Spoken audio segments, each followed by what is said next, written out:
السلام علیکم ورحمۃ اللہ وبرکاتہ، کیسے ہیں سر؟ آپ ٹھیک ٹھاک ہیں؟ اللہ تعالیٰ آپ کو خوش رکھے۔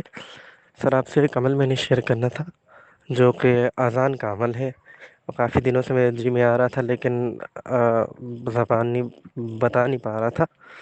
تو عمل یہ ہے کہ سر اگر کسی شخص کو آپ واپس لانا چاہتے ہیں، بھاگے ہوئے کو، کوئی چیز روٹھ چکی ہے، رزق ہو، عزت ہو، شہرت ہو، محبوب ہو، کوئی بھی چیز آپ سے دور جا چکی ہے، آپ اسے واپس اپنی طرف، اپنے قرب میں، اپنے پاس بلانا چاہتے ہیں، واپس لانا چاہتے ہیں، اس کے لیے آپ کو اذان جو ہے نا، جو اذان ہم نماز سے پہلے پڑھتے ہیں، جس میں اللہ اکبر اور لا الہ الا اللہ تک جو اسپیکر میں اذان پڑھی جاتی ہے، یہ والی اذان لکھنی ہے کسی کاغذ صاف پہ، تعویذ بنانا ہے، لکھنا ہے۔ لیکن جب حی علی الصلاح، حی علی الصلاح اور حی علی الفلاح، حی علی الفلاح کے درمیان پہنچے تو یہاں پہ ایک خانے کے اندر، یا ایسے ہی بہتر تو یہ ہے کہ ایک خانے کے اندر اسے لکھنا ہے، اسی ایک خانہ بنا کے بیچ میں اوپر بھی اذان، درمیان میں بھی اذان، نیچے بھی اذان، اور درمیان میں یہ جگہ خالی چھوڑ کے اس میں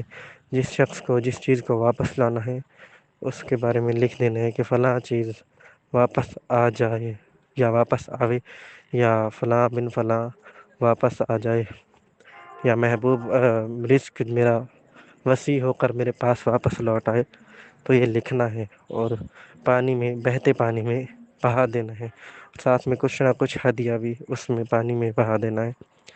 اگر اس سے بھی زیادہ تیز چاہتے ہیں تو اسی طریقے کو لکھا ہوا آپ کسی بھی چیز، کسی شخص کو، بیمار کو بھی دے سکتے ہیں۔ اس میں لکھنا یہ ہوگا کہ فلاں بن فلاں کی بیماری ختم ہو جائے، تو اس میں بیماری بھی ختم اس کی ہو جائے گی انشاءاللہ۔ اور جادو بھی اسی کے ذریعے اتارا جا سکتا ہے۔ اور جو اس خانے کے اندر جو چیز لکھیں گے نا وہ ہو جائے گی۔ مزید سر میں اس تعویذ کی نا لکھ کے، اس کو بنا کے آپ کو تصویر سینڈ کر دوں گا، تاکہ بہتر طریقے سے آپ کو میں یہ بتا سکوں، اور آپ بھی اچھے انداز میں اسے سمجھ پائیں۔